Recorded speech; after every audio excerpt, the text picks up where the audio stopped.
The truth of the matter is that most people don't realize that the majority of people suffer their first major heart attack on Monday morning between 8 a.m. and 9 a.m. People getting ready to go to jobs that they don't like, jobs that are making them sick.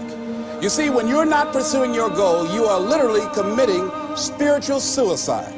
So society gets wrapped around becoming a part of a machine. Society, instead of becoming a bunch of individuals that are expressing themselves in unique ways, and everybody sort of borrows and shares and sells this and you sell that, and we all sort of figure out how we can contribute in a society, we got sidetracked and diverted into these boxes that they call companies and corporations, and we got stuck into these containers that they call cubicles or offices, and we got forced into this system. So our time, instead of it being invested in making pottery or fixing cars or doing something where you have a passion or you have some sort of a connection to, instead of that, you've sold your life. The world is loading his back with burdens. You're a beast of fucking burden. You're supposed to go to school. You're supposed to pass your tests. You're supposed to do your homework. You're supposed to clean your bedroom. You're supposed, right? All the things you're supposed to do, all the conditioning laid upon you, all the beliefs that you've been given, they're not yours. No natural behavior. Everybody's wearing clothes they don't want to wear. Everybody's showing up and doing something they don't want to do. They have no connection to. That's the problem with our society. We're good little boys and girls who have been walking on the line, hand in hand, following step by step all the rules in the book ever since our parents and teachers have been conditioning us to do what we're told. No society wants you to become wise. It is against the investment of all societies. If people are wise, they cannot be exploited. If they are intelligent, they cannot be subjugated. They cannot be forced in a mechanical life. That you work 8 to whatever the hours a day plus commuting, and then you're like this. And that's your life. That's your real fucking life.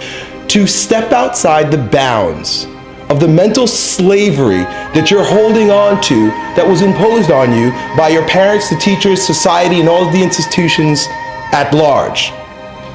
They want to keep you mediocre, bland, vanilla, a square person in a square hole.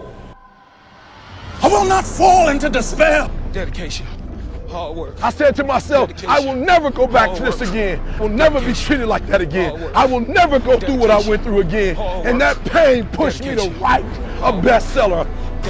All these supposed tos that the world tells us is all over this dragon. And here comes this dragon, thou shalt, and you're carrying this burden that the world has laid upon you. And it is your responsibility as a maturing individual to slay that dragon. You either bow down and you continue to live your life as a beast of burden, or you slay that fucking dragon.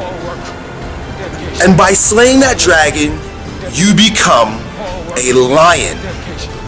And that lion's name and his attitude is I will and no. Dedication, hard work. I'm a one-man army. One-man army. The world can go against me. I'm still come on top. I got God on my side. What is it that will make it worth it for you?